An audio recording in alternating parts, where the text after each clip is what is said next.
As a passionate urban explorer, Samantha had always been fascinated by forgotten places, especially those abandoned by time. So, when she heard about the old orphanage at the outskirts of her town, it became her new obsession. The dilapidated building, once a grand estate housing children from troubled families, had been abandoned for nearly 50 years. After a series of horrific events, the locals whispered about disappearances, strange noises, and shadows lurking within the walls of the orphanage. No one dared to visit the grounds, and it had gained a reputation as one of the most haunted places in the region. But for Samantha, it was the perfect place to document for her YouTube channel, Urban Shadows. She convinced her best friend Alex to accompany her on this exploration.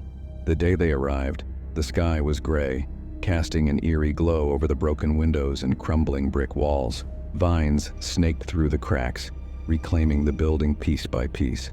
But as they walked inside, it felt different from her usual explorations. The air was thick, almost suffocating. Every step echoed louder than it should, and though it was the middle of the day, the rooms were unnaturally dark. Their flashlights barely pierced the gloom. "Let's check the records room," Samantha whispered, leading Alex down a narrow hallway. She had read rumors that all the children's records were still stored in the basement. Maybe it would give some clues to what happened here. The basement was even colder than the rest of the building, and as they descended, both of them began to feel a growing sense of dread. At the far end of the room stood a massive filing cabinet. As they opened the drawers, they found old records dating back to the 1940s. But then, there were files with no dates. Children's names scribbled hastily on yellowed paper, and those children were never mentioned in the official documents. "Who were these kids?" Alex asked, his voice trembling slightly. Samantha frowned. "I don't know. It's like they were never meant to exist." The longer they spent in the orphanage, the more oppressive the atmosphere became. Alex complained of hearing faint whispers, but every time Samantha listened, there was nothing but silence. It wasn't until they ventured into the dormitory area that the true terror began. As they walked through the long, decaying hallway lined with tiny, rusted beds, a door slammed shut behind them. The sound was deafening in the otherwise stillness of the building. They both jumped, turning toward the source of the noise, but saw no one. "It's probably just the wind," Samantha said, though she didn't fully believe it. They continued forward, their flashlights flickering. The deeper they moved into the dormitory, the more the whispers returned. They weren't distant anymore. It was as if someone was standing right beside them, whispering in their ears. Samantha could make out individual words now. A child's voice saying, "Help us." "What is that?" Alex asked, visibly shaken. "I don't know. Let's just get what we came for and leave." Suddenly, Samantha's flashlight illuminated a shadow that wasn't hers, and it wasn't Alex's either. It darted across the room and disappeared into one of the dormitories. Trembling, Samantha followed it with her camera. As she stepped into the room, she froze. There, etched into the wall in tiny, childlike handwriting, were the words, "They took us. We never left." A cold breeze swept through the room and they both heard it, the unmistakable sound of children's laughter. Except it wasn't joyous. It was hollow, echoing through the walls. Samantha's heart raced, and for the first time she regretted coming here. As the evening dragged on, the orphanage grew darker and more malevolent. Samantha's once burning curiosity turned to fear, but her pride kept her from leaving. She needed the footage for her channel. They had come too far. "Let's check the upstairs," she said, her voice betraying her unease. They climbed the grand staircase, its steps creaking under their weight. Upstairs the air was thicker, almost suffocating. They reached a door that appeared more well-kept than the others. Samantha hesitated before opening it. But the room inside was unlike anything they had seen so far. It was a playroom, perfectly preserved. Toys lay scattered across the floor, and dusty stuffed animals sat on shelves, as if waiting for children who would never return. But as they entered, Alex gasped, "Samantha, look!" She turned and saw it. A row of small handprints smeared in dust across the wall, but they weren't old. They were fresh, as if someone had just touched the surface. And then, without warning, Alex's flashlight flickered violently before going out entirely. "Alex!" Samantha called, but he didn't respond. In the dim light of her own flickering beam, she saw something impossible. Alex was standing in the corner, but his back was to her, and his body was unnaturally still. "Alex?" she whispered, fear gripping her heart. He didn't move. Slowly, she walked towards him, her trembling hand reaching out, but just as she was about to touch him, he vanished, gone, as if he had never been there. Panic surged through Samantha as she stumbled back, her flashlight barely illuminating the room. "Alex!" she screamed. But there was no answer. The silence was unbearable, except for the faint sounds of children's voices echoing in her ears. Alone, Samantha felt utterly vulnerable. Every shadow seemed to move. Every creak of the floorboard sent a chill down her spine. She had to find Alex, but as she made her way deeper into the orphanage, it became clear that something was very, very wrong. She wandered into a room she hadn't seen before, a large open space filled with cribs. It was the nursery, but like the playroom, it appeared untouched by time. A single rocking chair sat in the corner, its slow creak the only sound in the still air. Her flashlight flickered, and for a brief second she saw them, children standing in the shadows watching her. Their eyes were hollow, their faces gaunt, and then they were gone, leaving nothing but the oppressive silence and the faint rocking of the chair.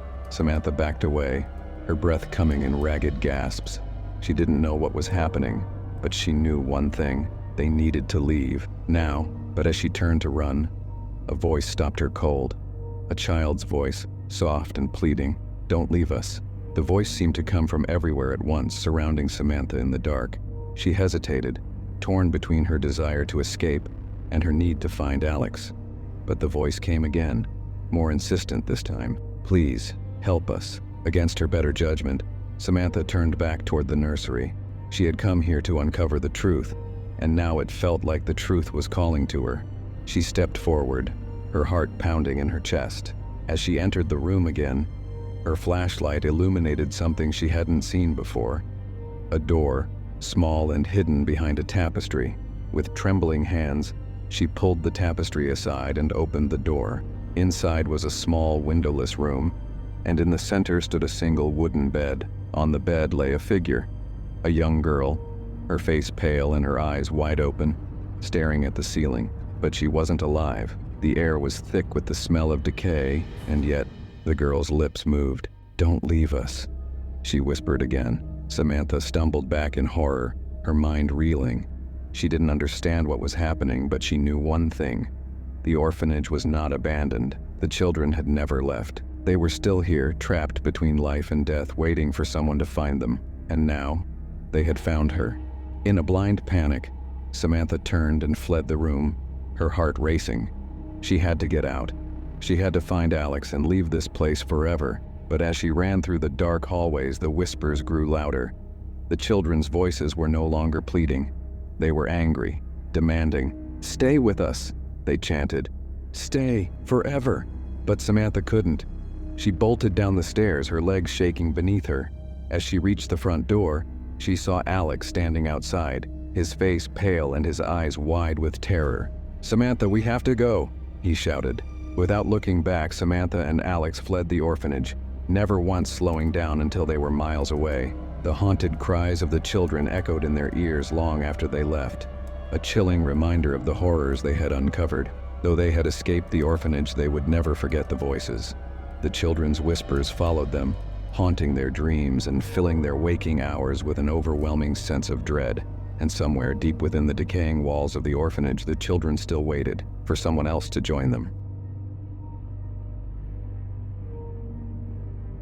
Tom and Lucy had always dreamed of owning a large house in the countryside, away from the chaos of the city. So, when they stumbled upon Oakwood House, a grand yet affordable estate nestled deep in the woods, it felt like fate. The Victorian-era house was beautiful, though in need of some serious repairs, but it had charm, an old-world elegance that captivated them from the moment they saw it. The price was too good to be true.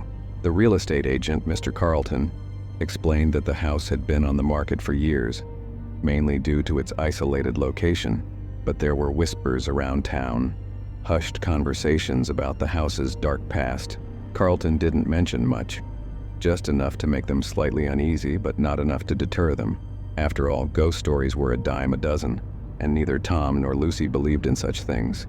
They bought the house and moved in within the month, eager to start their new life. The first few weeks were spent unpacking and making minor repairs. At first, the house seemed perfect, but gradually, things started to change. It began with small, inexplicable occurrences. lights flickering, doors creaking open on their own, and the strange feeling that someone was watching them.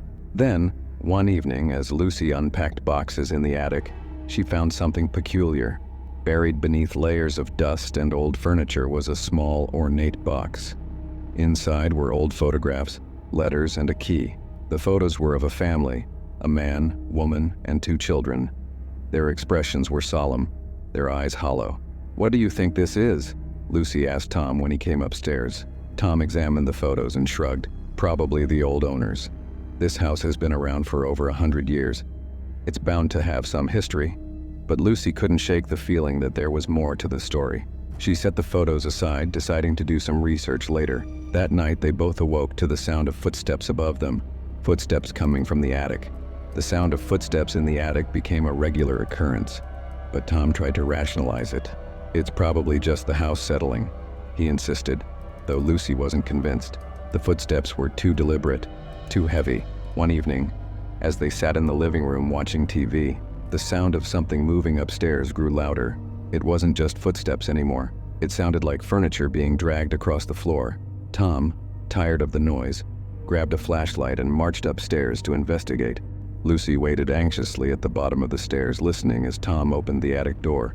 There was silence for a few minutes before she heard him call her name. "Lucy, come up here. You need to see this." As they stared at the wall, the temperature in the room seemed to drop.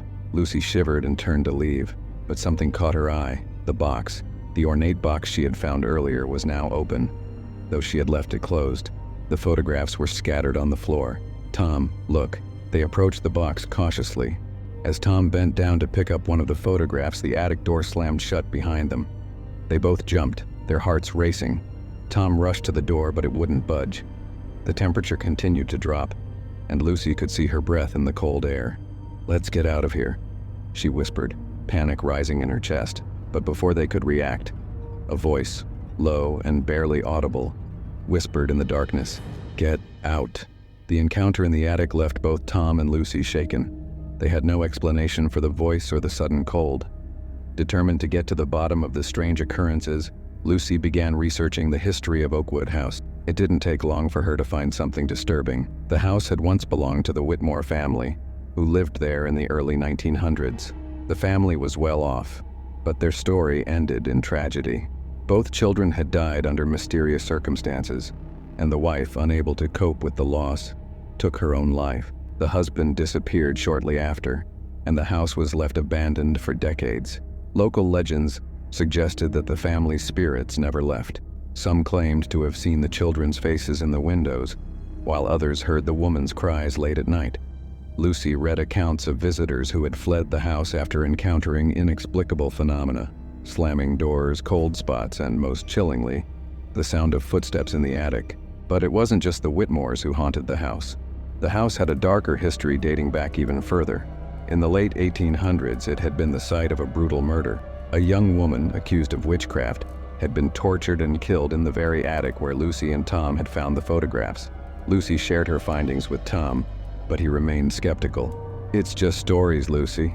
There's no such thing as ghosts." But Lucy wasn't so sure anymore.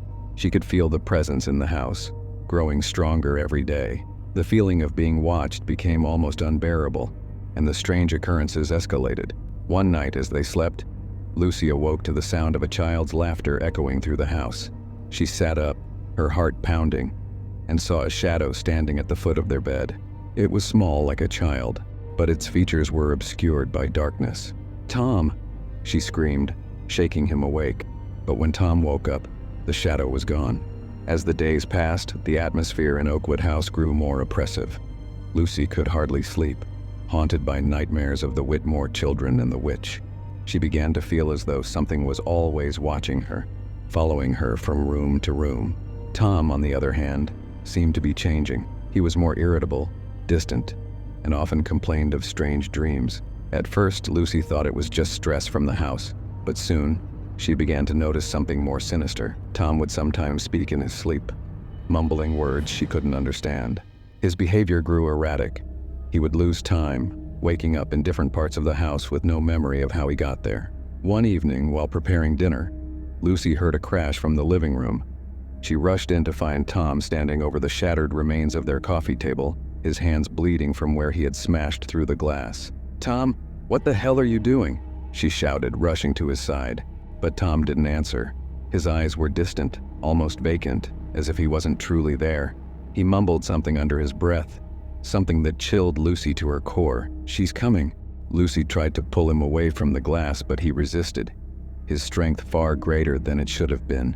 He pushed her away, and for a brief moment, Lucy saw something in his eyes, something dark, malevolent. It wasn't Tom. Desperate to save her husband, Lucy sought help from a local historian who specialized in the paranormal. The historian, Mrs. Abernathy, was a firm believer in the supernatural and had heard of Oakwood House's dark past. "You're dealing with a powerful entity," Mrs. Abernathy explained when Lucy visited her. "The spirits in that house have been trapped for centuries, and now they're trying to possess the living." Lucy was horrified, but she needed answers. "What can I do to stop it?" Mrs. Abernathy handed her an old, leather-bound book. "This contains a ritual that might help. It's dangerous, but if you want to free your husband, it's your only option." Lucy returned to Oakwood House with the book, determined to perform the ritual. She waited until Tom was asleep before gathering the necessary items: a circle of salt, candles, and the ornate key she had found in the attic. As she began the ritual, the house seemed to come alive. The temperature dropped and the whispers returned, louder this time. The shadows in the corners of the room began to move, twisting and shifting like something out of a nightmare. But Lucy pressed on, chanting the words from the book. As she did, Tom began to convulse, his body writhing in pain. The lights flickered, and the ground beneath her seemed to shake. And then, with a deafening crash, the attic door burst open, and the spirit of the witch appeared. Her eyes burned with hatred, and her voice was a guttural growl. "You will not take him from me." The spirit of the witch loomed over Lucy, her form twisted and grotesque. Lucy felt an overwhelming sense of dread, but she couldn't stop now. She continued the ritual, her voice trembling as she spoke the final incantation. The witch screamed, a sound so inhuman that it made Lucy's skin crawl. The walls of the house seemed to pulse with energy as the spirit tried to fight back, but the power of the ritual held her in place. As the witch's form began to dissipate, Tom collapsed to the floor, gasping for air. Lucy rushed to his side, tears streaming down her face. "Tom, are you okay?" He looked up at her, his eyes no longer vacant, but filled with fear. I think it's over." But Lucy wasn't so sure. The house was still, too still, and the oppressive presence she had felt for so long was gone, but the silence was unnerving. Suddenly, the house began to shake again. The walls cracked, and the floorboards creaked, as if the very foundation of the house was collapsing. "We have to get out of here," Lucy screamed, pulling Tom to his feet. They ran for the door, but as they reached the front entrance, the door slammed shut in their faces. The windows shattered, and the walls seemed to close in on them. The witch's voice echoed through the house one last time. "You may have won this battle, but you will never escape me." The house groaned, and then, with a final ear-splitting crash, everything went black. When Lucy and Tom awoke, they were outside, lying on the front lawn of Oakwood House.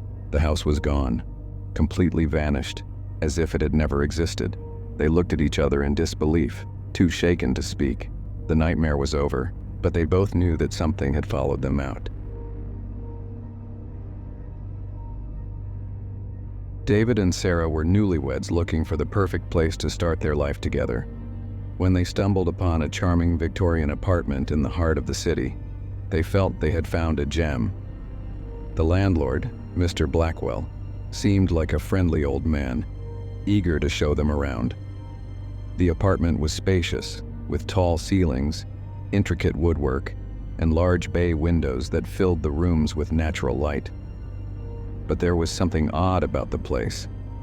The building felt almost too quiet, as if it had been frozen in time.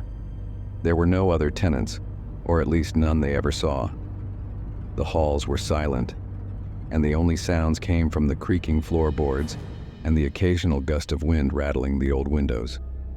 During the tour, Mr. Blackwell casually mentioned the apartment's history. This building was once part of an old tenement, back when the city was growing. It's been renovated many times, but some things never change. he said with a strange smile. David and Sarah brushed off his cryptic comment, too excited about the prospect of moving in. The price was unbelievably low for such a beautiful apartment in the city center, and within a week they signed the lease and moved in. Their first few nights were peaceful, but as they settled in, strange things began to happen. It started with the sounds, faint whispers echoing through the walls, as if someone were having a conversation just out of earshot. David assumed it was the old pipes or perhaps noise from the street below. Sarah, however, felt unnerved. The sounds weren't random. They felt deliberate, like someone was trying to communicate. One night, Sarah awoke to find David sitting upright in bed, staring at the bedroom door. "David?" she whispered, shaking his shoulder. "What's wrong?" "I thought I saw someone standing in the hallway," he murmured, his voice filled with confusion. "But when I got up to check, there was no one there." Sarah's heart raced. "You're probably just tired. This place is old. It makes weird noises. Let's go back to sleep." But deep down, she couldn't shake the feeling that they weren't alone in the apartment. As the days passed, the eerie occurrences continued. Objects would go missing, only to turn up in strange places. Sarah's jewelry box, for instance, was found on the kitchen counter one morning, even though she distinctly remembered leaving it in the bedroom. David's keys appeared in the bathroom sink, completely submerged in water. Neither of them had any explanation for these bizarre happenings. One evening, while cooking dinner, Sarah noticed something even more unsettling. Out of the corner of her eye, she saw a shadow move across the hallway. At first, she thought it was David, but when she called out to him, there was no response. "David? Are you there?" The silence was deafening. She stepped into the hallway, her heart pounding, but found no one. The apartment felt different, as if the air had become thicker, harder to breathe. The hairs on the back of her neck stood on end. That night, Sarah told David what she had seen. He was skeptical at first, but admitted that he too had experienced something strange. "I've been having these weird dreams," he confessed. "Dreams about someone standing at the foot of our bed watching us. I thought it was just stress from the move, but now I'm not so sure."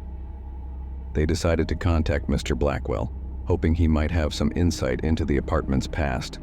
When they asked him if anyone had lived there before them, his response was cryptic. "This apartment has seen many tenants over the years," he said, his tone distant. "Some come and go. Others stay longer than expected."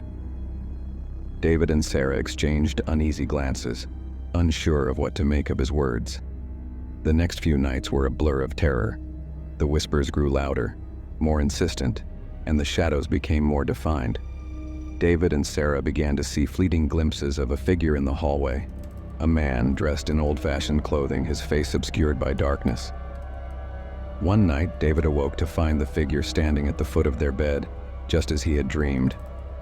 The man's presence was oppressive, filling the room with an overwhelming sense of dread. "Who are you?" David whispered, his voice shaking.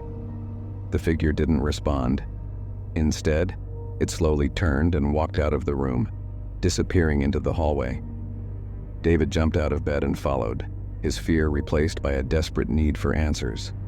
He chased the figure through the apartment, but no matter how fast he ran, he couldn't catch up. The figure led him to the front door, where it vanished completely. David stood there, gasping for breath, his mind racing. Was this a ghost, a hallucination, or something else entirely? The next morning, David and Sarah decided they couldn't stay in the apartment any longer. They packed their bags and left, planning to find a hotel until they could figure out what was happening. But as they stepped outside, they found Mr. Blackwell waiting for them at the entrance, his expression somber. "You can't leave," he said quietly. "Not yet." David and Sarah were stunned by Mr. Blackwell's words. "What do you mean we can't leave?" Sarah demanded. "We're not staying here another night." Mr. Blackwell sighed, his shoulders slumping as if burdened by a weight too heavy to bear. "The man you've seen, the tenant, he's trapped here, in this building. He's been here for over a century, ever since he died under tragic circumstances." David and Sarah exchanged horrified glances. Trapped? What are you talking about? David asked. Mr. Blackwell hesitated before continuing. The tenant, Mr. Aldridge, was a recluse who lived here in the early 1900s. He kept to himself, never interacted with the other tenants. One day he simply vanished. No one ever saw him leave, and his body was never found. Some say he was murdered. Others believe he took his own life. But his spirit never left the apartment. Sarah shivered, feeling a cold chill run down her spine. So what does that have to do with us? Mr. Blackwell's eyes darkened. Mr. Aldridge has grown attached to the apartment over the years. He doesn't like it when tenants try to leave. If you leave now, he'll follow you, and you'll never be rid of him. David's heart sank. So, what do we do? There's a way to free him, Mr. Blackwell said, his voice barely above a whisper. But it's dangerous. Mr. Blackwell led David and Sarah back into the apartment, where they gathered in the living room. The atmosphere was thick with tension, and the faint whispers seemed to grow louder as if the phantom tenant was aware of their plans. We'll need to perform a ritual, Mr. Blackwell explained, placing an old book on the table. The pages were yellowed with age, filled with strange symbols and incantations. This ritual will sever Mr. Aldridge's connection to the apartment and allow him to move on. Sarah's hands trembled as she picked up the book. And what happens if we fail? Mr. Blackwell's expression was grim. If you fail, he'll become more powerful. He'll be able to follow you wherever you go. The thought of the phantom tenant haunting them for the rest of their lives sent a wave of fear through David and Sarah, but they knew they had no other choice. They had to try. That night, they prepared for the ritual. Candles were lit in a circle, and Mr. Blackwell recited the incantation from the book. As the words filled the room, the temperature dropped and the shadows in the corners of the apartment seemed to come alive. Suddenly, the figure of Mr. Aldridge appeared, standing in the center of the room. His face was still obscured by darkness, but his presence was more palpable than ever before. David and Sarah stood frozen, their hearts pounding as the phantom began to move toward them. Mr. Blackwell's voice grew louder, more forceful, as he completed the ritual. The air in the room seemed to vibrate with energy, and the figure of Mr. Aldridge began to waver, as if caught between two worlds. But instead of disappearing, the phantom let out a low, guttural growl. The candles flickered, and the room was plunged into darkness. "Something's wrong," Sarah cried, her voice trembling with fear. "It's not working." David reached out to grab her hand, his grip tightening as they watched the figure move closer. Mr. Aldridge's face finally came into view. A twisted, malevolent grin stretched across his features. "Run!" Mr. Blackwell shouted, breaking the spell. David and Sarah bolted for the door, but as they reached the hallway, the walls began to close in around them. The building seemed to warp and shift, trapping them in a nightmarish maze. "You can't escape," the phantom's voice echoed through the apartment. "You belong to me now." David felt a surge of adrenaline as he kicked open a door at the end of the hallway. He and Sarah stumbled into the street, gasping for breath. But when they turned to look back, the apartment building was gone, completely vanished, as if it had never existed. They stood there, trembling in the cold night air, knowing that the nightmare was far from over.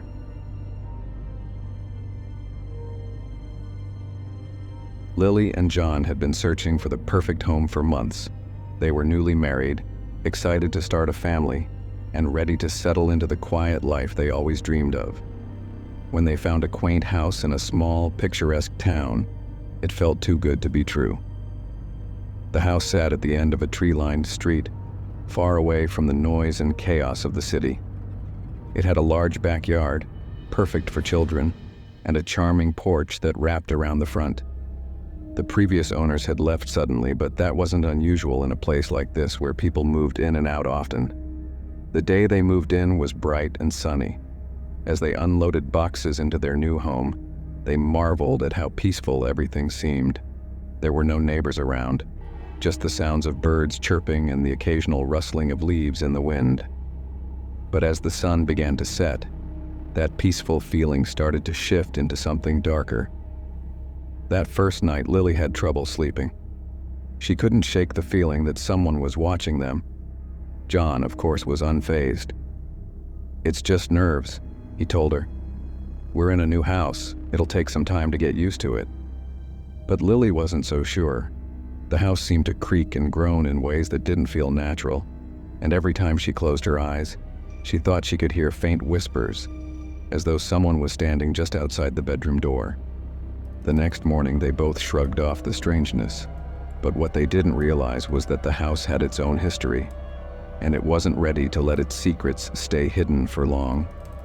As the days passed, small, odd occurrences began to happen around the house.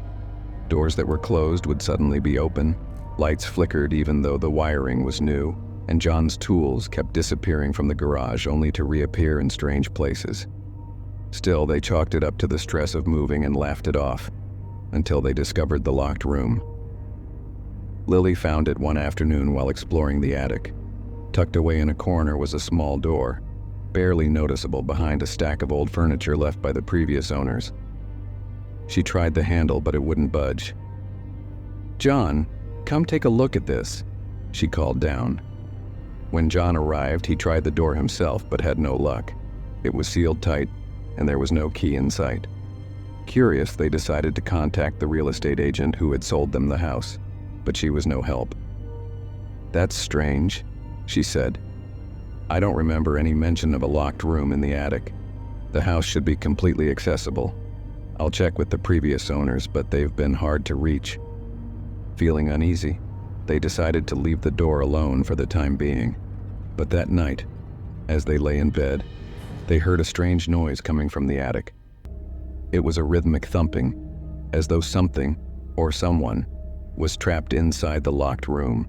The following days brought even more strange occurrences. Lily began to feel an oppressive presence in the house, particularly near the attic. Whenever she walked by the stairs, she felt as though someone, or something, was standing just behind her, watching her every move. John noticed it too, though he was reluctant to admit it. He was a practical man, not one to believe in ghosts or spirits. But even he couldn't ignore the growing sense of dread that seemed to fill the house. One evening, they invited a few friends over for dinner in an attempt to lighten the mood.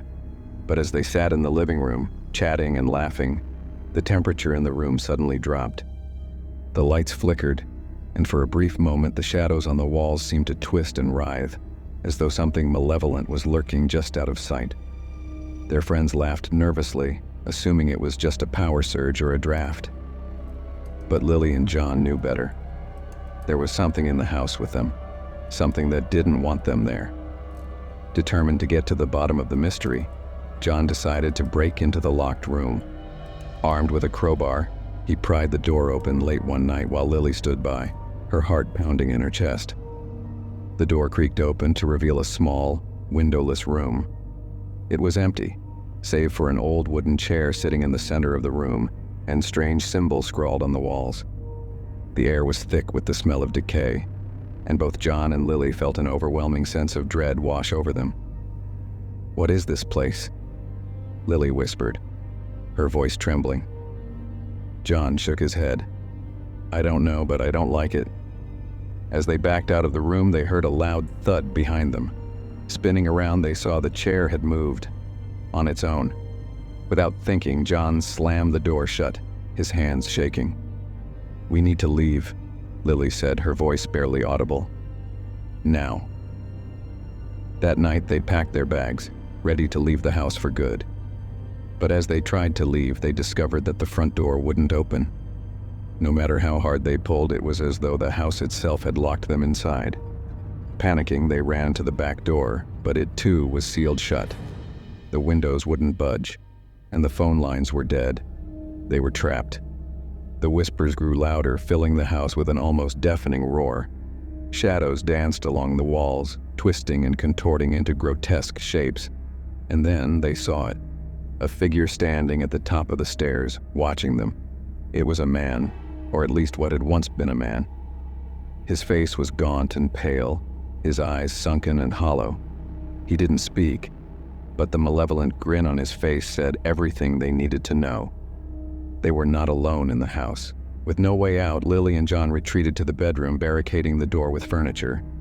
They huddled together, their hearts pounding as they listened to the sounds of footsteps outside the door. The figure was getting closer. Just as they thought they couldn't take it anymore, the footsteps stopped. Silence fell over the house, and for a brief moment, they thought it was over. But then the door creaked open, and the figure stepped inside. Lily screamed as John grabbed the nearest object, a lamp, and swung it at the figure. But it passed right through him, as though he were made of smoke. The figure's grin widened, and he raised a hand, pointing directly at them. Suddenly, the room was filled with a blinding light, and the figure vanished. The door slammed shut, and the oppressive presence that had filled the house was gone. In the morning, they found the front door unlocked, as though nothing had ever happened. They left the house that day and never looked back, but the memory of the phantom tenant, the uninvited guest, would haunt them forever. When Emily arrived at the old rundown motel on the outskirts of town, it was raining hard. She was a travel blogger, always on the road, and this place was just another stop for the night. It had a bad reputation. Rumors of strange occurrences, guests leaving in the middle of the night, and an owner who refused to answer questions about certain rooms. Emily shrugged it off as small-town superstition, something she'd heard countless times during her travels. The owner, an elderly man with a tired look in his eyes, handed her the keys to room 103 without a word. When she inquired about the vacancy rate, since the parking lot was entirely empty, he mumbled something under his breath and quickly walked away. As she entered the room, she was struck by the stale air and the overwhelming sense of abandonment. The room was clean enough, but there was something off. The wallpaper peeled in places, and the furniture looked like it hadn't been touched in years, but it was just for one night. Emily dropped her bags and tried to shake off the unsettling feeling. Little did she know, room 103 wasn't just a room, it was a trap. Emily settled in for the night, turning on the TV to drown out the silence. But no matter what she did, the room felt heavy, as if something was pressing down on her. The rain outside intensified, and the old windows rattled with each gust of wind. Just as she was about to drift off to sleep, the lights flickered. At first, she thought it was a power surge, but the flickering continued in a rhythmic pattern, almost as if someone was playing with the switch. She looked around, her heart starting to race. The TV flickered as well, cutting in and out of static, the images on the screen distorting in bizarre ways. Emily got up and checked the light switch, but it was working fine. As she turned back to the bed, the lights went out completely. In the darkness, she heard a faint scratching sound coming from the corner of the room. Her breath hitched, and she felt a cold sweat break out across her forehead. "Hello?" she called out, her voice trembling.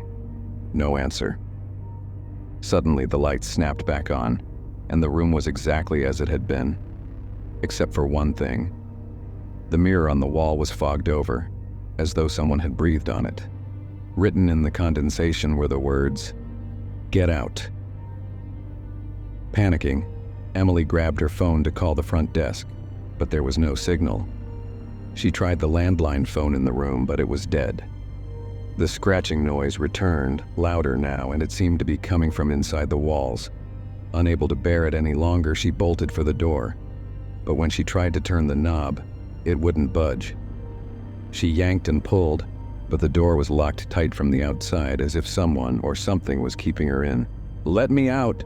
she screamed, banging on the door. Her voice echoed in the empty hallway, but no one came to help.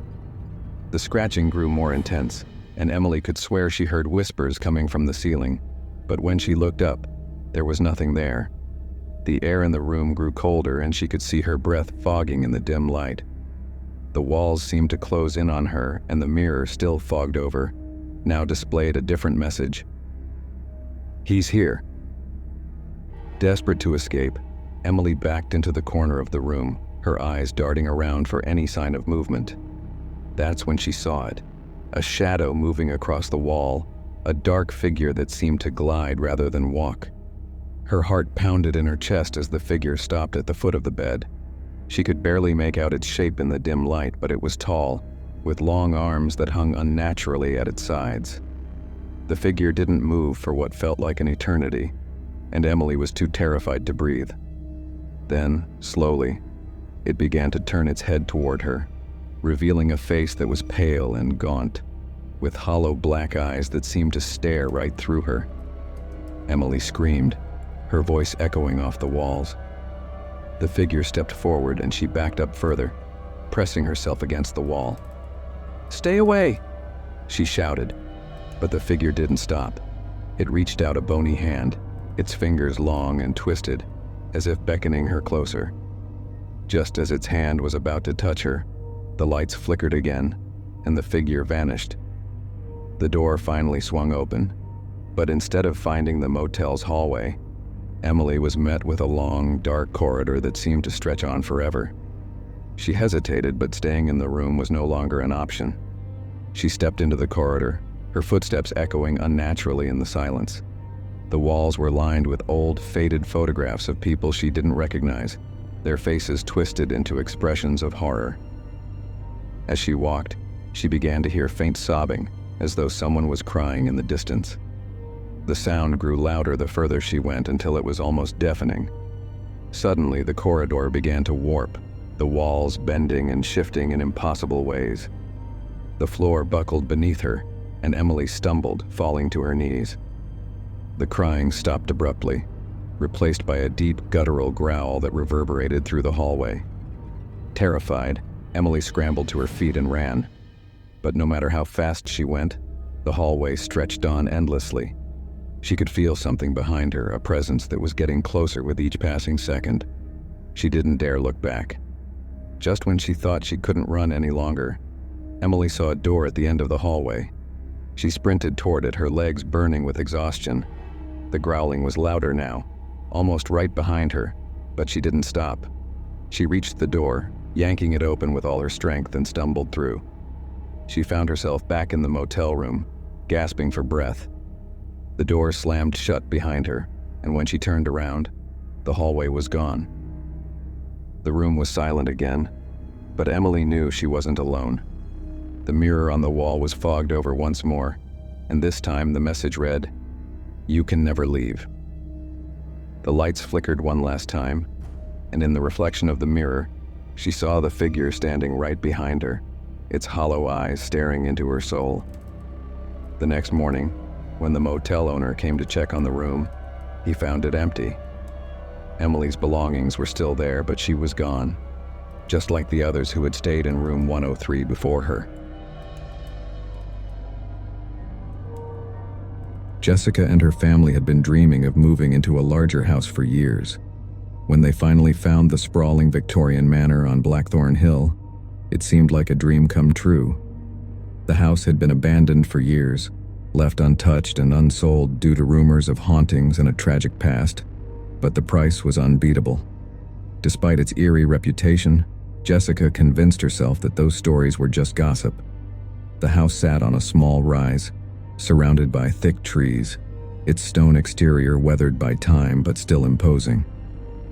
The long driveway up to the house was flanked by overgrown bushes, and the windows of the upper floors seemed to watch the family as they pulled up in their moving truck. Jessica's husband, Mark, and their two children, Emma and Ben, were just as excited as she was. They saw the move as a fresh start, a place to build memories. But as they began unloading their belongings into the house, a chill seemed to linger in the air even on that warm summer day. It wasn't long before Jessica noticed something strange. The front door, which she had clearly closed behind her, was slightly ajar. She shrugged it off as a gust of wind, but a nagging feeling settled in her chest. She'd never believed in ghosts, but there was something about the house that made her uneasy. That night, as they sat down to dinner in the grand dining room, a loud bang echoed through the house, the sound of something falling from upstairs. Mark reassured them that it was probably just an old pipe, but Jessica's gaze drifted to the staircase. Something wasn't right. Over the next few days, small, inexplicable things began happening.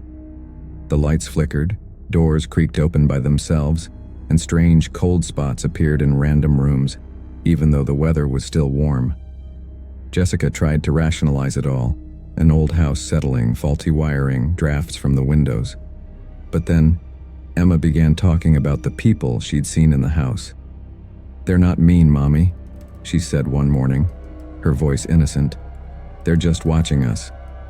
Jessica's blood ran cold.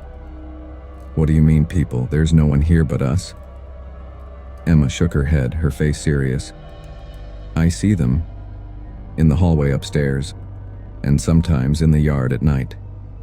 Jessica tried to brush it off as a child's imagination, but her daughter's words stuck with her.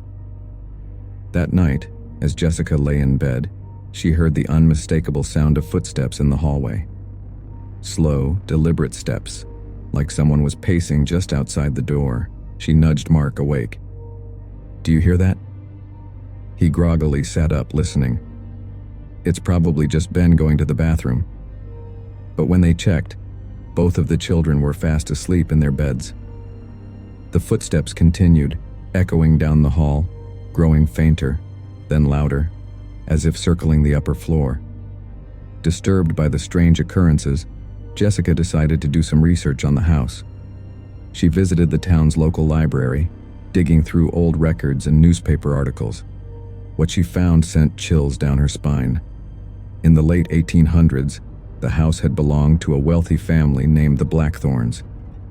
But in 1892, tragedy struck. The youngest daughter, Evelyn Blackthorn, had gone missing. Her body was never found, but rumors swirled that she had been murdered by someone in the family. Her father, overcome with grief, took his own life in the house just months later. Since then, the house had been plagued by unexplained disappearances and strange sightings. When Jessica returned home, she couldn't shake the feeling that the Blackthorn family had never left. As she walked up the driveway, she noticed something new, an old weathered swing in the backyard gently swaying in the breeze. It hadn't been there before. That night, the footsteps returned, louder than before, and accompanied by faint whispering. Jessica could no longer deny it. The house was haunted. Determined to get to the bottom of the disturbances, Jessica decided to explore the attic, the one part of the house they had yet to venture into. Armed with a flashlight, she climbed the creaky stairs and pushed open the attic door. The air inside was musty and thick with dust, and old furniture was draped in white sheets, as though the previous owners had simply abandoned everything. As she stepped further into the attic, she noticed a small, worn diary lying on a table in the corner. Curious, she opened it. The diary belonged to Evelyn Blackthorn. The final entry was dated the day she disappeared. "I've heard them whispering again. They tell me to come to the attic. I don't want to, but they won't leave me alone. I can hear them all the time now, even when I close my eyes." A sudden gust of wind slammed the attic door shut behind her, and the light bulb overhead flickered ominously. Jessica's heart pounded in her chest as she rushed to the door, but it wouldn't open. She was trapped.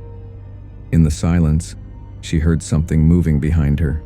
Footsteps, faint and shuffling, as though someone was dragging their feet across the floor. Slowly, she turned, and in the corner of the attic, a shadowy figure emerged from behind one of the old sheets. Jessica screamed, banging on the door and calling for Mark. But the figure continued to approach, its form flickering in and out of the dim light.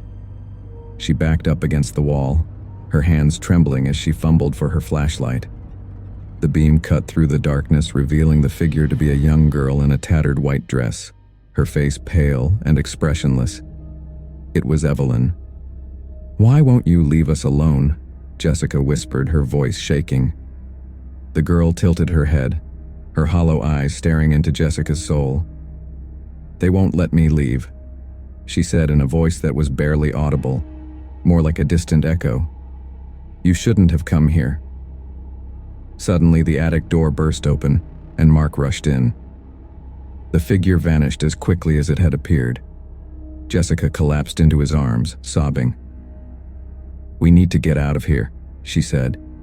"This house, it's not safe." Determined to leave, Jessica and Mark packed their things in a frenzy, but the house had other plans.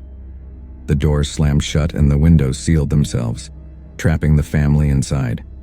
The lights flickered wildly, and the air grew colder with each passing moment. The spirits of the Blackthorn family were restless, their presence suffocating. Desperate, Jessica ran to the attic one last time, hoping to find something, anything, that would release them from the house's grip. She opened the diary once more, flipping through the pages until she found the final words. The house belongs to them now. There is no escape. As she read the words, the walls of the attic began to close in around her, and the whispers grew louder, swirling around her like a storm. The spirits of the Blackthorn family surrounded her, their faces twisted in anguish. With no other options, Jessica called out, "What do you want? How can we make this stop?" The spirits seemed to pause, their hollow eyes fixed on her. Evelyn stepped forward, her voice barely a whisper. "You must bring peace. Find what was lost."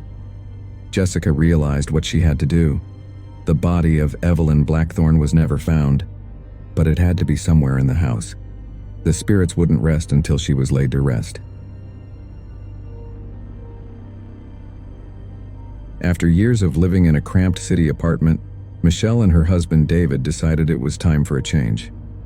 They bought a small, cozy house on the outskirts of a quiet village, surrounded by thick woods.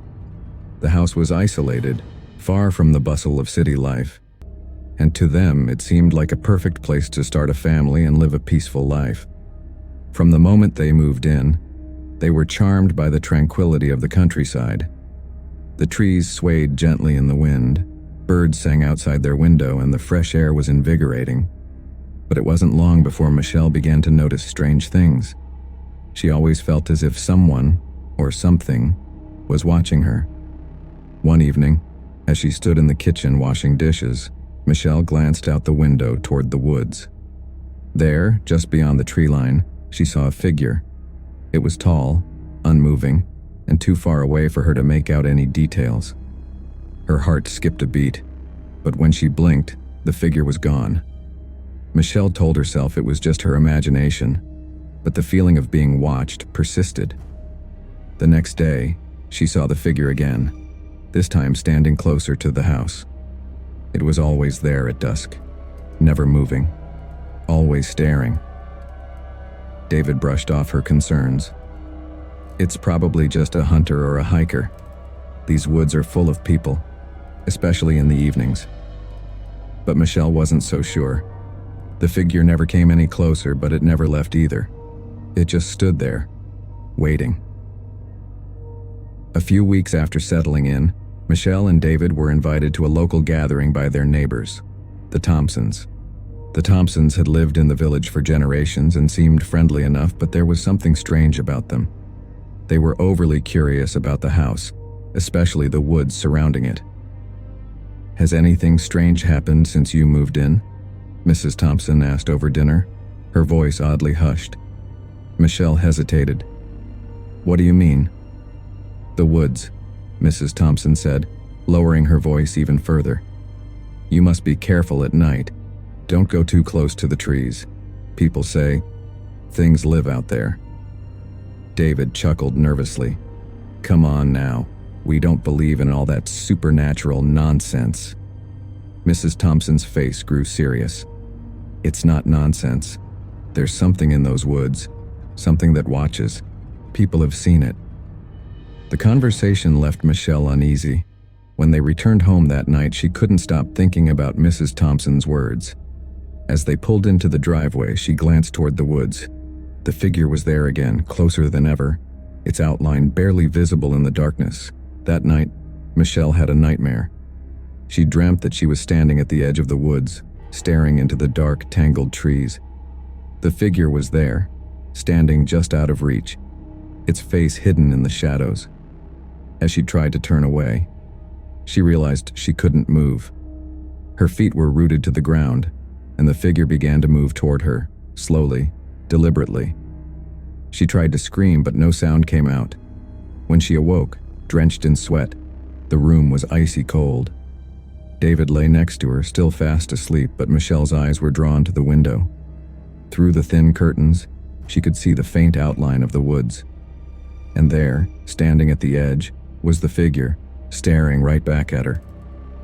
It was closer than ever before. She gasped, waking David. "David, it's there! It's watching us!" David rubbed his eyes, groggy and confused. "What are you talking about?" Michelle pointed toward the window, but when David looked, there was nothing there. "It's just a bad dream," he said, pulling her back under the covers. "You've been stressed with the move. Get some sleep." But Michelle couldn't shake the feeling that something was terribly wrong. The next day, Michelle noticed something strange in the village. Several residents had posted flyers for missing pets, dogs, cats, even a few birds. It was unusual for so many animals to go missing at once, and Michelle's gut told her it had something to do with the figure in the woods. She visited the local store to pick up groceries and overheard two elderly women whispering about the disappearances. "It's happening again," one of them said. "Just like before." "What do you think it is this time?" the other asked, her voice trembling. "Same as always," the first woman replied. "The Watcher." Michelle's heart skipped a beat. The Watcher? Was that what she'd been seeing? When she returned home, she felt a growing sense of dread. The figure hadn't appeared during the day, but she knew it would return at dusk, just as it always did. That night, the footsteps started. It began with a faint tapping, like someone or something was walking just outside the house. At first, Michelle thought it was the wind, but the tapping grew louder, more deliberate. She tiptoed to the window and pulled the curtain back just enough to peek outside. The figure was there, standing at the edge of the yard, closer than it had ever been before. Its face was still obscured by shadows, but Michelle could feel its eyes on her. A cold sweat broke out on her forehead as the figure took a step closer. Then another. Michelle backed away from the window, her heart racing. "David, it's outside. It's coming closer." David, half asleep, sighed in frustration. "Michelle, you need to stop doing this to yourself. There's nothing out there." But Michelle couldn't shake the feeling that the Watcher was more than just her imagination. She felt its presence even when she wasn't looking. It was always there, lurking just out of sight. Determined to find answers, Michelle decided to confront the figure. She couldn't live in fear any longer. The next night, as the sun set and the figure appeared once again at the edge of the woods, Michelle grabbed a flashlight and stormed outside. "Who are you?" she shouted, her voice shaking but resolute. "What do you want?" The figure didn't move at first, but then it began to approach her, slowly, silently. As it drew nearer, Michelle's flashlight flickered, casting long, eerie shadows across the ground. She could finally see its face. It wasn't human. The creature's eyes were hollow, its skin pale and stretched tight over its skeletal frame. Its mouth twisted into a grotesque grin, revealing rows of sharp, jagged teeth. It reached out toward her with long, claw-like fingers, and Michelle froze, paralyzed with fear. Just as it was about to touch her, a blinding light flooded the yard. David had come outside with his car's headlights on full beam, and the creature recoiled, retreating back into the shadows. Michelle collapsed into David's arms, trembling. "It's real," she whispered. "It's real." They left the house that night, never to return. After the chaos of city life, Karen and Mark found the perfect home on Cedar Lane, a quiet, tree-lined street in a small suburban town. The house was a charming two-story, complete with a white picket fence and a large backyard. It seemed like the ideal place to start their family, far away from the stress and noise of their old apartment. But from the moment they moved in, Karen had an uneasy feeling. It wasn't anything obvious, just small things, like cold drafts in the hallways or faint noises at night. Mark dismissed her concerns, chalking it up to the house settling or the fact that they were still adjusting. "Old houses make sounds," he would say with a reassuring smile. One night, while unpacking boxes in the attic, Karen stumbled upon something strange. Hidden in the corner, covered in dust, was an old, worn journal. The pages were yellowed with age and the handwriting was almost illegible, but one thing stood out: a crude drawing of the house along with the words, "It watches, it waits." She felt a chill run down her spine, but she pushed the thought aside, telling herself it was just the ramblings of a previous owner. But as the nights wore on, the sense of being watched grew stronger. It didn't take long for strange things to start happening. At first, it was subtle.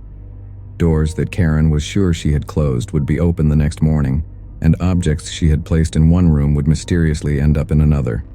Mark continued to brush it off, insisting it was just their imagination or forgetfulness.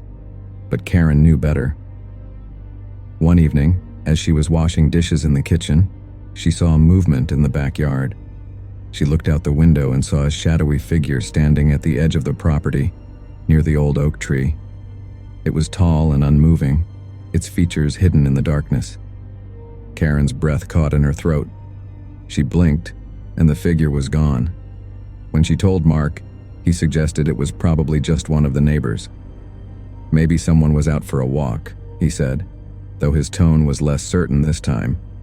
But Karen couldn't shake the feeling that it wasn't a person at all. The figure seemed wrong somehow, like it didn't belong in this world. The nightmares began soon after. Every night, Karen dreamed of the house, but it wasn't the cozy, welcoming place she knew. In her dreams, the walls were covered in thick, black mold, and the air was suffocating.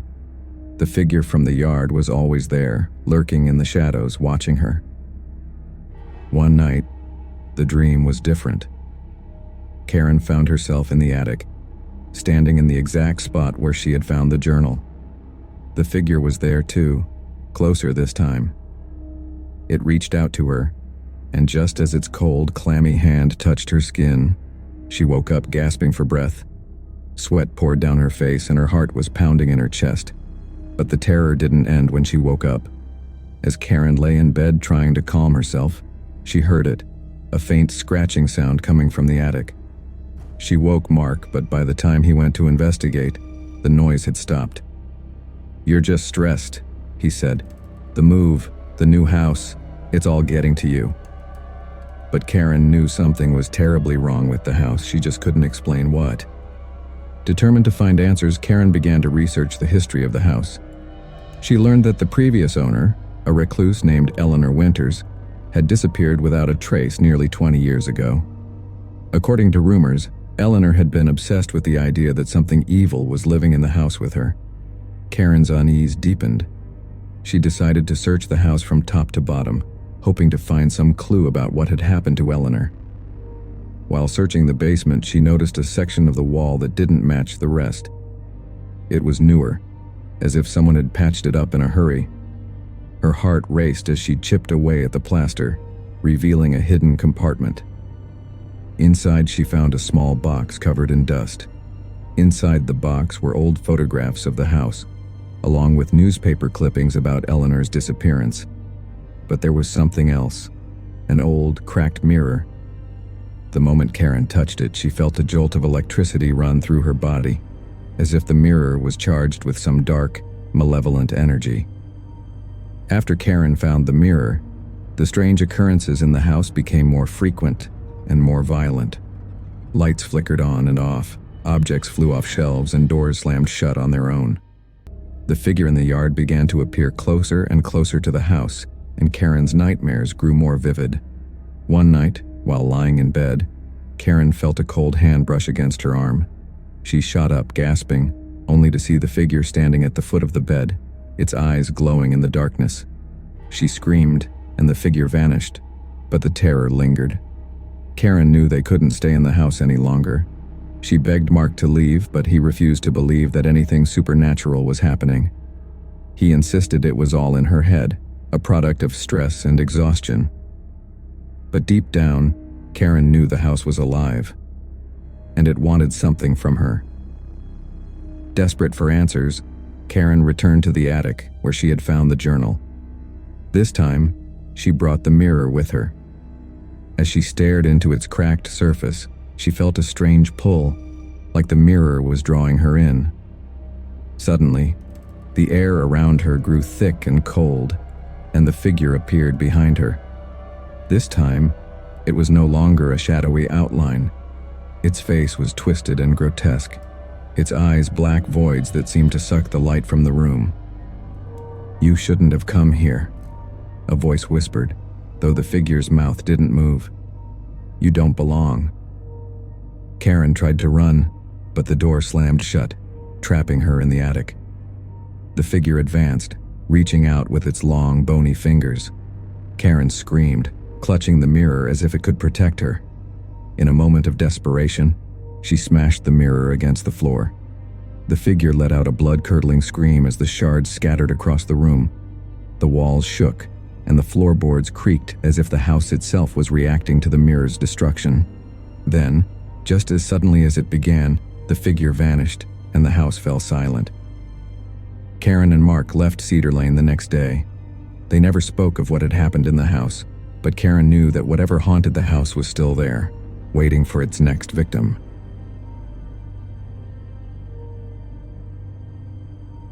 When Jenna and her husband Greg moved into their new home in the peaceful suburb of Crestwood, they thought they had found the perfect place to raise their children. The neighborhood was quiet, the neighbors were polite, and the house was a dream, an old Victorian style with plenty of space for their growing family. It was everything they'd ever wanted. Their first few weeks in the house went smoothly, aside from one small detail: the neighbors next door. The house next to theirs was an old, dilapidated mansion with overgrown grass and peeling paint. While it was clear the house was still occupied, the family living there kept to themselves. Jenna had waved to them several times, but they never returned her greetings. It was as if they didn't even see her. "Maybe they're just private," Greg said when Jenna mentioned the cold reception. "We'll get to know them eventually." Jenna wasn't so sure. There was something about the house next door that gave her the creeps. It wasn't just the condition of the property, but the eerie stillness that surrounded it, like the house was frozen in time. One night, Jenna woke up to the sound of voices. At first, she thought it was just the wind, but as she listened closer, she realized it was coming from the house next door. It was a low, indistinct murmuring, as if several people were whispering at once. She nudged Greg awake. "Do you hear that?" Greg groggily sat up, listening for a moment before shaking his head. "It's probably just the wind. Go back to sleep." But Jenna couldn't shake the feeling that something wasn't right. The voices continued, ebbing and flowing like a chant. Eventually, they faded away and Jenna fell back into an uneasy sleep. The next morning, she mentioned the strange sounds to their next-door neighbor, Mrs. Crawford, an elderly woman who had lived in the neighborhood for decades. Mrs. Crawford's expression darkened. "You stay away from that house," she said firmly. "Nothing good comes from getting involved with them." Jenna was taken aback. "What do you mean?" Mrs. Crawford glanced nervously at the mansion. "That family, they've always kept to themselves. Strange things happen around that house. People go missing. Animals turn up dead. You don't want to get mixed up with them." Despite Mrs. Crawford's warnings, Jenna couldn't stop thinking about the neighbors. She hadn't seen them up close, but something about them just didn't sit right with her. Who were they? Why were they so reclusive? Then, one afternoon, Jenna found an invitation slipped under her door. It was written in elegant cursive, inviting her and Greg to a dinner party at the house next door. The date was set for the following evening. Greg was excited at the prospect of finally meeting the neighbors. "See, they're not so bad after all," he said, waving the invitation. But Jenna's stomach churned with unease. The invitation was strange. No return address, no indication of who had sent it. And why now, after weeks of ignoring them, were the neighbors suddenly reaching out? That night, the voices returned, louder this time, and Jenna could swear she heard her own name whispered in the dark. When the evening of the dinner party arrived, Jenna dressed carefully, choosing a modest, elegant dress. She couldn't shake the feeling that this dinner was more than just a friendly gathering. There was something sinister about the whole thing, but she didn't want to let her imagination run wild.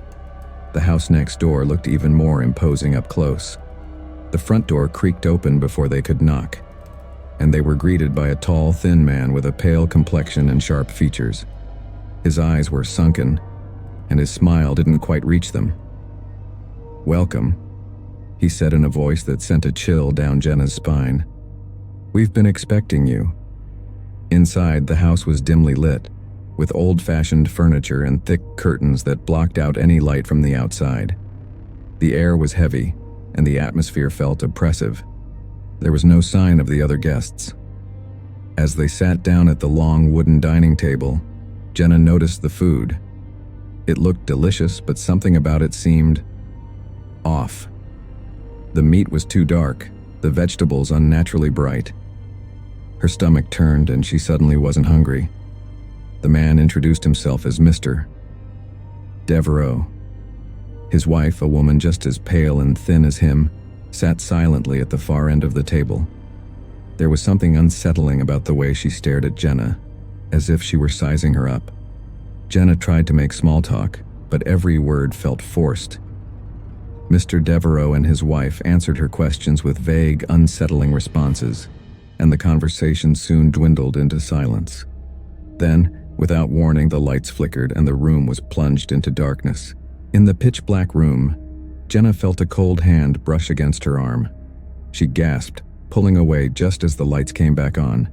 Mr. Devereaux was standing right behind her, his eyes gleaming with a predatory glint.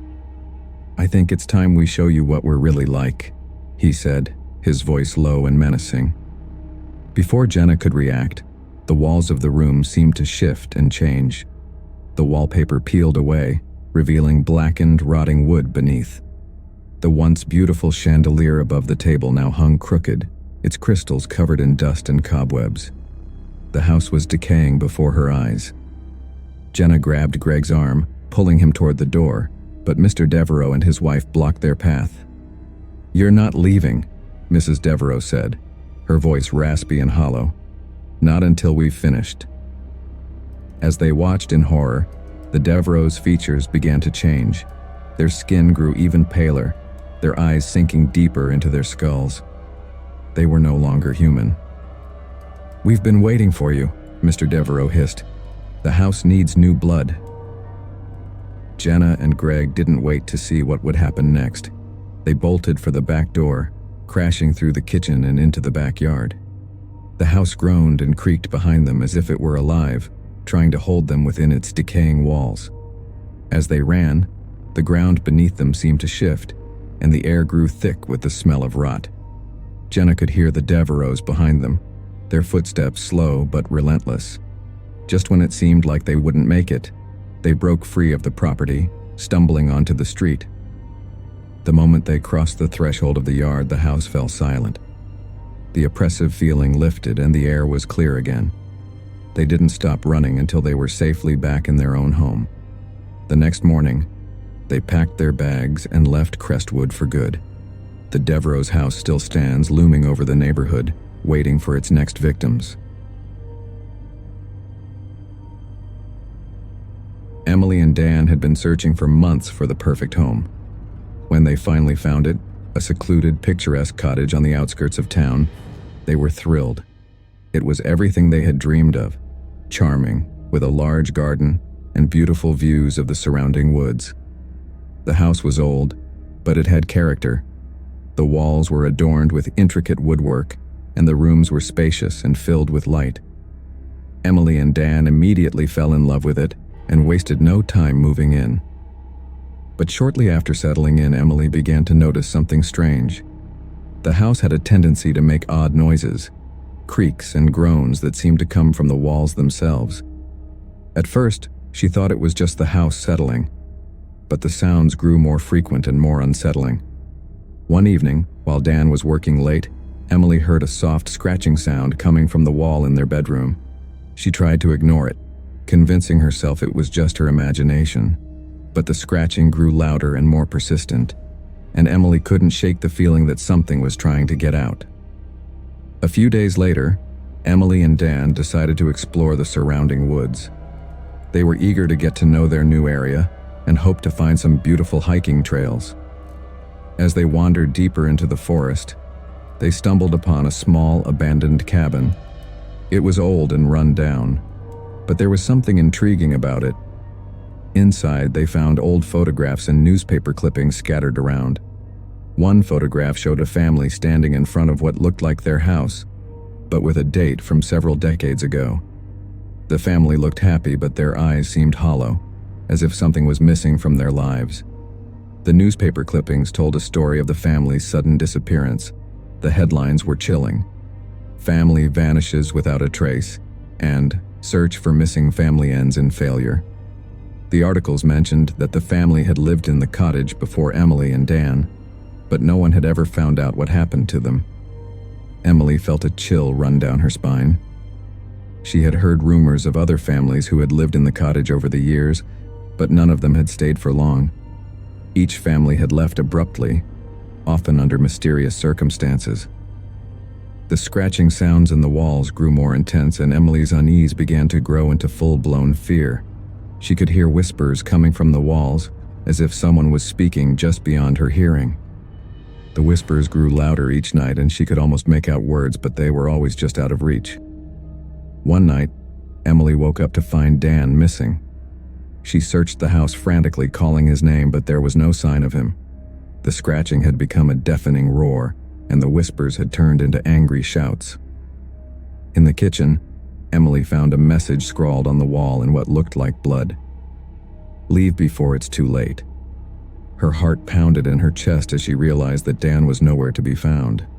She knew she had to get out of the house, but she was terrified of what might happen if she stayed. Desperate to find Dan, Emily searched every inch of the house. She tried to ignore the feeling of being watched, the oppressive darkness that seemed to fill the rooms. The whispers grew louder, and she could feel a cold, invisible presence following her every move.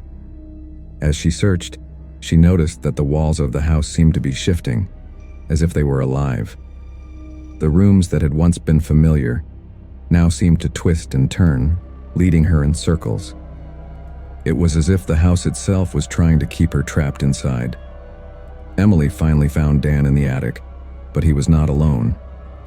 The space was filled with shadowy figures, their forms shifting and writhing in the darkness. Dan was standing in the middle of them, his eyes glazed over as if he were in a trance. Before Emily could reach him, the figures turned toward her, their eyes glowing with an unnatural light. She felt a cold, bone-chilling fear as they began to move closer. In a desperate attempt to save Dan, she grabbed him and pulled him toward the stairs, but the shadows seemed to close in around them. Emily and Dan managed to escape the attic and fled from the house. They ran into the woods, not stopping until they reached a nearby town. There, they sought help and contacted the authorities, but when they returned to the cottage with the police, they found that it had vanished. The land where the house once stood was now empty, and there was no trace of the cottage or its dark inhabitants. The authorities were baffled, and no one could explain what had happened. Emily and Dan never returned to the cottage. They moved to a new house, but the memories of their time in the haunted cottage stayed with them. The shadows in the walls had left a lasting impression, and they could never forget the feeling of being watched, the whispers that had haunted their nights, and the dark presence that had nearly claimed their lives. Years later, Emily and Dan learned that the cottage had been built on land with a dark history.